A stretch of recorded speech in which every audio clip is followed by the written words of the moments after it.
everyone, welcome back to my channel. Thank you so much for stopping by. So in today's video I'm going to be talking about how I achieved this long luscious hair. So I'm going to show you how to go from a short wig like this to this. Yes, hunty, yes. So if you want to see how to go from the short hair to this long hair, please keep watching. This wig is about 12 inches only.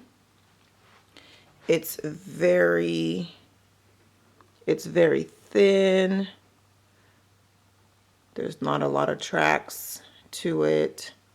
The wig is very thin. Not a lot of tracks, just very thin, kind of lifeless, just straight. Short, nothing glamorous about it. These are the things that you're going to need.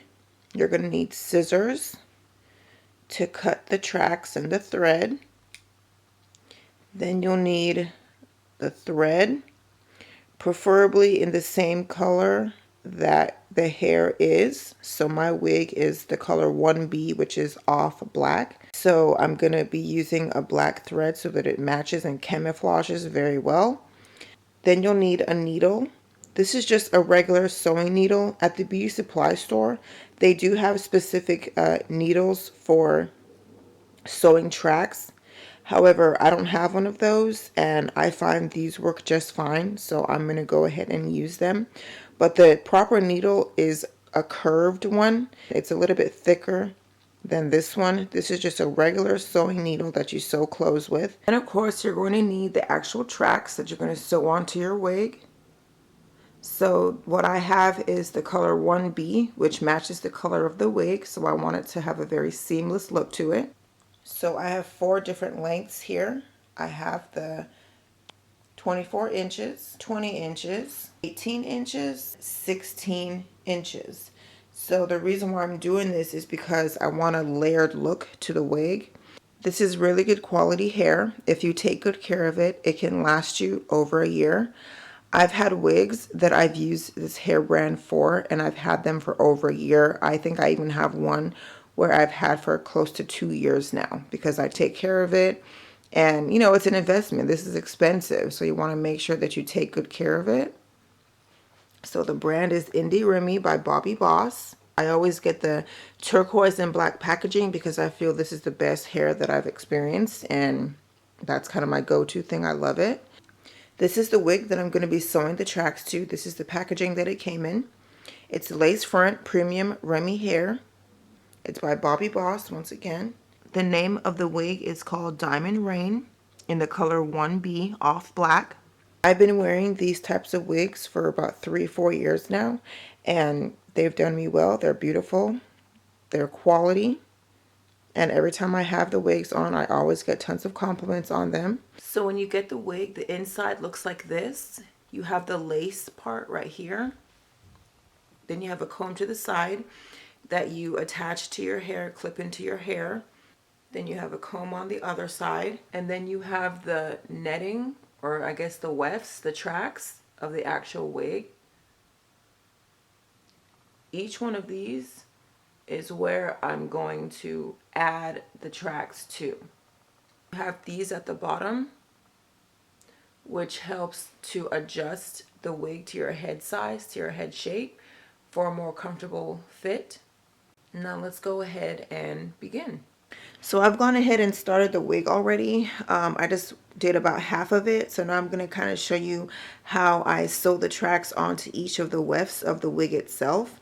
And don't mind this right here. That's just a flashlight that I'm using. I need a little bit of weight so that the wig does not slide off of the wig head that I'm using to sew on the tracks. Right here is where you see that I've sewn underneath some tracks, and so this is the new row. I'm going to sew tracks onto this row right here. If you remember the pictures in the beginning, the wig was very short, so you can kind of see how long the wig is now. Everything looks very seamless. The longest pieces of hair are 24 inches.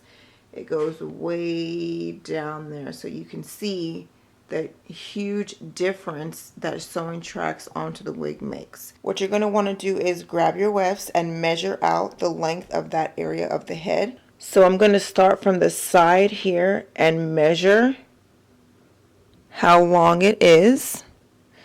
Just measure all the way around the head. What I like to do once I've measured the length of track that I need, I like to double them like this and sew them doubled onto the weft, or I'm sorry, onto the track, so that that adds even more volume to that track. So I'm going to go ahead and double it. I've already measured. Now I've doubled it. Then you want to pass the needle through both wefts like that and get ready to start sewing it onto the track. Then I'm going to start here and just sew like you would a normal dress, or just sewing. You would just, you know, alternate back and forth, in and out. I changed positioning to the bed because as soon as I got further along up the wig, it kind of got heavier towards the bottom, and so it kept sliding off of the wig head. So I just decided, let me go to the bed and just kind of do it on the bed, which is a little bit easier. So then what you want to do is just begin sewing the tracks like you would sew a dress or a shirt or something like that. You would just start sewing in and out, in and out. And I know it's kind of hard to see because obviously the wig is black, or I guess dark brown, so it's kind of hard to see what I'm doing. But if you could just imagine sewing something, you know, just like you're sewing a regular t-shirt or something like that. But all I'm doing is just sewing in and out.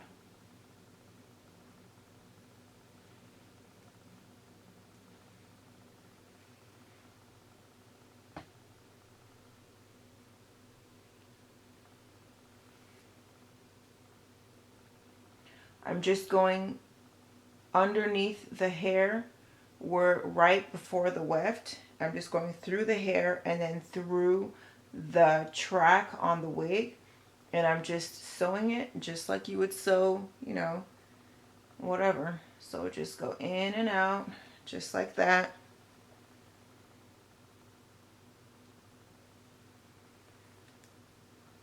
And you want to take between each sew, you want to kind of space it out for maybe like a centimeter between each threading, I guess.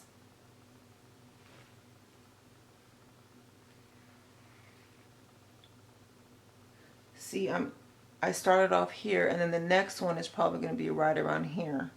So you just want to kind of space it out. It doesn't have to be too close to each other. Just space it out.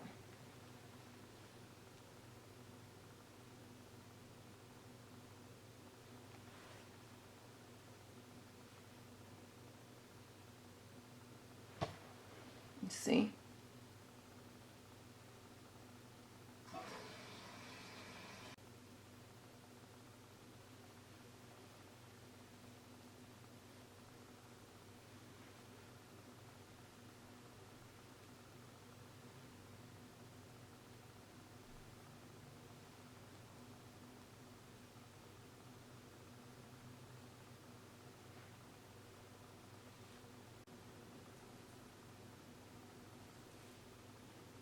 So I've reached the end. I didn't measure it good enough. There's a piece that's still remaining, because see, I'm done, but there's this piece that's going to be hanging off. So what I want to do is, instead of cut it, I'm just going to fold it back over. I'm just going to fold it back over and then sew it back onto this side.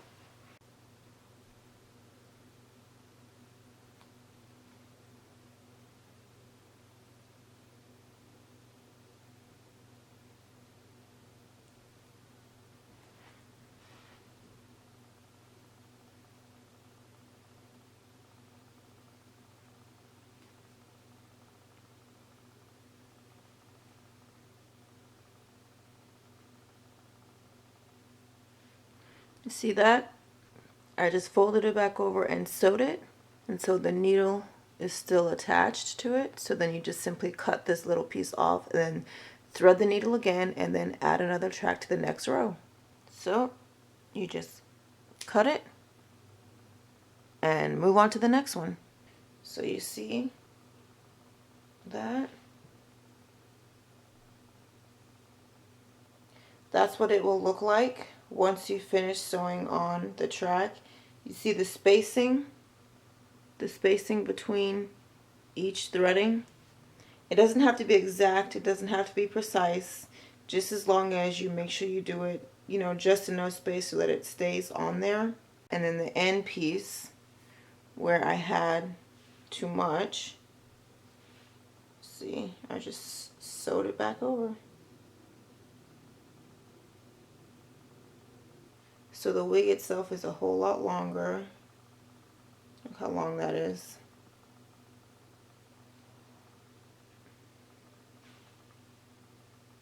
And it's already so much thicker, so much more thicker than the wig without all this, and I'm not even done with it yet.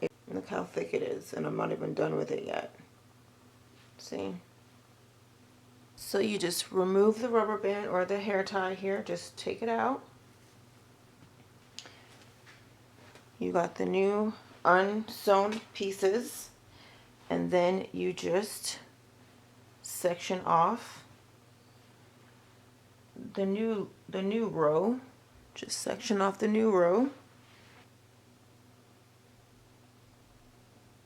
So you just section off the new row, tie the hair back up, and just repeat the process. Just keep going, repeat the process.